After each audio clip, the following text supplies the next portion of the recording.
మరి మీ అందరికి కూడా నమస్కారాలు తెలియజేస్తా ఉన్నాను. నేను రెండే విషయాలు మాట్లాడతా, ఎక్కువ మాట్లాడా.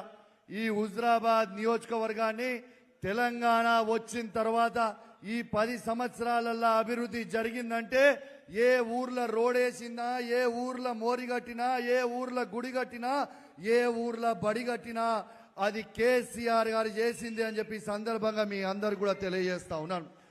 ప్రత్యేకంగా బై ఎలక్షన్స్ లో కేసీఆర్ గారి నాయకత్వంలో ఆనాడు హరీష్ రావు గారు ఇక్కడ ఇన్ఛార్జ్ గా ఉండి ఎక్కడెక్కడైతే పనులు కాలేదో ఇవాళ మనం నడిచే ప్రతి రోడ్డు కేసీఆర్ గారి నాయకత్వంలో ఆనాడు హరీష్ రావు గారు వేయించింది అని చెప్పి సందర్భంగా తెలియజేస్తా ఉన్నాను. ఊర్లల్లా గుళ్ళు కట్టించింది ఆనాడు కేసీఆర్ గారి నాయకత్వంలో హరీష్ రావు గారే అని చెప్పక తప్పదని చెప్పి సందర్భంగా మీ అందరు కూడా తెలియజేస్తా ఉన్నాను.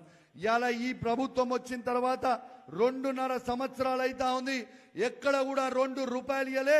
కనీసము ఎమ్మెల్యేకి ఇచ్చే CDF ఫండ్ కూడా ఇవ్వకుండా ఇవాళ ఈ కాంగ్రెస్ ప్రభుత్వం ఇబ్బంది పెడుతూ ఇవాళ మన నియోజకవర్గంలో తట్టెడు మట్టి కూడా పోయింది ఈ కాంగ్రెస్ ప్రభుత్వం అని చెప్పక తప్పదని చెప్పి సందర్భంగా తెలియజేస్తా ఉన్నాను.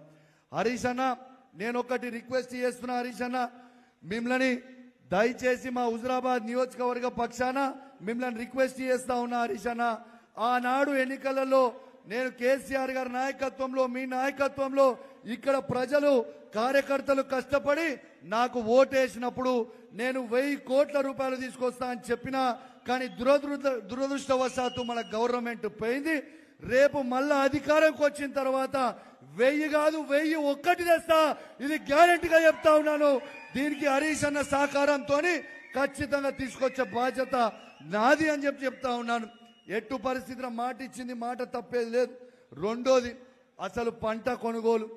కనీసము మనం పంట పండించింది, మనం మొన్న వడ్లు పండించిన 80% మనం సీడు పెడతాం. 80% సీడు వాళ్ళు తీసుకుపోయిన తర్వాత ఆ 20% కొనడానికి 7 చెర్ల నీళ్లు తాగిచ్చిండు ఈ రేవంత్ రెడ్డి కాంగ్రెస్ ప్రభుత్వం. ఇలా అదే విధంగా మనము మక్కలు మీరు పండించి జమ్మికుంట మార్కెట్కి తీసుకపోతే ఆ మార్కెట్లో ఆనాడు నేను, నాతో పాటు పింగిల్ రమేష్ అన్న, రాజేశ్వరరావు అన్న, దిలీప్ అన్న, వేదిక ఉన్న వాళ్ళందరూ కూడా ఆడికి పోతే గాని వాడి ఆ రోజు కదలలేదు. పోరాటం చేస్తేనే మాత్రం ఆ రోజు కొన్నారు. ఆ రోజు పోయి జబర్దస్తి ఓపెనింగ్ చేసింది కూడా మీ అందరు కూడా గుర్తు చేస్తా ఉన్నాను. ఇంకోటి కూడా ఆలోచన చేయాలి. ఇలా యూరియా బస్తాలు నా హుజరాబాద్ నియోజకవర్గానికి ఇవ్వకపోవడం అనేది చాలా చాలా బాధాకరం. మూడో విషయం అన్నా, ఇలా కేసీఆర్ గారు దళిత బంధు అనే పథకం పైలట్ ప్రాజెక్ట్ గా తీసుకొని హుజరాబాద్ లో సాచురేషన్ మోడ్కి ఇస్తే 5000 మందికి 2వ విడత దళిత బంధు ఇవ్వకపోవడం అనేది చాలా చాలా బాధాకరం. అనేక సార్లు అసెంబ్లీలు అడిగినా ఇస్తామని చెప్తున్నారు, కానీ దున్నపోతు మీద నీళ్లు పోసినట్టుంటా ఉన్నారు. బిడ్డ, హెచ్చరిస్తా ఉన్నాను, మీకు కర్రగాసి వాత పెట్టే రోజు దగ్గర ఉంది ప్రతి దళితుడు అని చెప్పి ఈ సందర్భంగా రేవంత్ రెడ్డి గారిని హెచ్చరిస్తా ఉన్నాను. పదే సారి 2023లో వీణవంక మండలంలో ఉన్న కలువల చెరువు, ఆ చెరువుని ఆ రోజు ఎక్కువ వర్షంతో కొట్టుకపోతే కేసీఆర్ గారిని అడగంగానే ఆ రోజు DPR 70 కోట్ల రూపాయలతో GPR ఇస్తే ఇలా దురదృష్టవశాత్తు మన గవర్నమెంట్ పోయింది. కానీ ఈ ప్రభుత్వాన్ని మొదటి అసెంబ్లీ సెషన్ నుంచి ఇయాలటి వారికి కలువల్ల ప్రాజెక్ట్ కట్టండి, మా వీణవంక మండలం, జమ్మికుంట మండలం రైతులకి లాభం అవుతుంది అని చెప్తా ఉంటే ఇప్పటిదాకా కట్టకపోవడం అనేది చాలా చాలా బాధాకరం. హరీష్ అన్న నాడు కమలాపూర్ పట్టణంలో 1,75,00,000 రూపాయలతోని అద్భుతమైన బస్ స్టాండ్ కట్టిస్తే ఇంకొక 1 కోటి రూపాయలు పెడితే అయిపోతుంది అనేక సార్లు అసెంబ్లీలు అడిగితే ఇప్పటిదాకా కూడా ఇవ్వకపోవడం చాలా చాలా బాధాకరం. ఇంకోటి కూడా చెప్తున్నా, మన కార్యకర్తలకు చెప్తున్నా, మీకు మాట ఇస్తున్నా. ఆనాడు కూడా మీకు మాట ఇచ్చిన, మైకు పట్టుకొని మీ ఎన్నికలలో ఖచ్చితంగా మీకు అండగా ఉంటా అని మాట ఇచ్చిన. ఇలా 107 గ్రామ పంచాయతీలో సర్పంచ్ చేసినప్పుడు ప్రతి కార్యకర్తకి నేను అండగా నిలుస్తున్నది కూడా మీ అందరు కూడా గుర్తు చేస్తా ఉన్నాను. మొన్న మున్సిపల్ ఎన్నికలలో కూడా ఇలా జమ్మికుంట, హుజరాబాద్ లో ప్రతి కార్యకర్తకి అండగా నిలుస్తుంది మీ అందరికీ కూడా గుర్తు చేస్తా ఉన్నాను. ఇలా బిడ్డ, ఇంకో ముఖ్యమైన విషయము ఇలా అంటా ఉన్నారు. ఇలా కాంగ్రెస్ వాళ్ళు ఏమనుకుంటారు, డంపింగ్ యార్డ్ విషయం మేము లేపినాము, టెంట్ లేపినాం, ఇక డంపింగ్ యార్డ్ సంగతి మర్చిపోయారు అందరూ అని అనుకుంటారు. అరే బిడ్డ, ఎవ్వరు మర్చిపోలే. మీరు డంపింగ్ యార్డ్కి ఇట్లా ఎత్తేయకపోతే మీరు రిటర్న్ ఆర్డర్ కాపీ ఇచ్చిర్రు, మళ్ళీ అదే రిటర్న్ ఆర్డర్ కాపీ ఇవ్వకపోతే మాత్రం మీకు కర్ర కాల్చి వాత పెడతాం.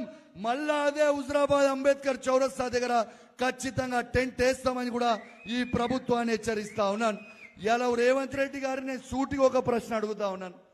మా కేసీఆర్ నాయకత్వంలో ఆనాడు హరీష్ అన్న మా మునూర్ కాపు భవనం శాంక్షన్ చేసిండు, మా గౌడ సంఘంని శాంక్షన్ చేసిండు, మా పద్మశాలిలకి శాంక్షన్ చేసిండు, మా గొల్ల కురుమోళ్ళకి శాంక్షన్ చేసిండు, మా రజకులకి శాంక్షన్ చేసిండు, ఇలా విశ్వ బ్రాహ్మణులకు శాంక్షన్ చేసిండు, దళితులకి శాంక్షన్ చేసిండు. మా ఆత్మ గౌరవం పెరగాలని హుజరాబాద్ పట్టణంలో ఒక్కొక్క ఎకరం ఇచ్చి ఇలా శాంక్షన్ చేస్తే ఈ లంగలు ఇలా భవనాలని ఎందుకు క్యాన్సిల్ చేసిరో జవాబు చెప్పాలని చెప్పి నేను అడుగుతా ఉన్నాను రేవంత్ రెడ్డి గారిని. ఇలా మీరు ఎందుకు బంద్ చేస్తున్నారు? ఇలా మాకు ఆనాడు SDF లో 100 కోట్ల రూపాయలు కేసీఆర్ నాయకత్వంలో హరీష్ రావు గారు శాంక్షన్ చేపిస్తే ఇలా మీరు ఎందుకు ఇలా SDF ఫండ్ అన్ని కూడా మీరు క్యాన్సిల్ చేసిర్రో మీరు బిడ్డ జవాబు చెప్పాలి. రాబోయే కాలంలో ఇంకా ఉధృతం చేస్తాం, ఎట్టు పరిస్థితిలో ఊకోం. మన BRS పార్టీ కార్యకర్తలకు కూడా చెప్తా ఉన్నాము, మీరు ఎవరు అధైర్యపడాల్సిన అవసరం లేదు. 2 సంవత్సరాలల్లా మళ్ళా ఈ తెలంగాణ రాష్ట్రానికి కేసీఆర్ గారు ముఖ్యమంత్రి కాబోతా ఉన్నారు. మన ప్రభుత్వం రాబోతా ఉంది. ఖచ్చితంగా మళ్ళా మన అందరం కూడా కేసీఆర్ గారు తెచ్చుకొని మన హుజరాబాద్ నియోజకవర్గాన్ని అభివృద్ధి చేసుకుందామని తెలియజేస్తూ, ఇక నేను ఎక్కువ హరీష్ అన్న మాట్లాడతారు కాబట్టి మీ అందరికీ కూడా ప్రత్యేకంగా ధన్యవాదాలు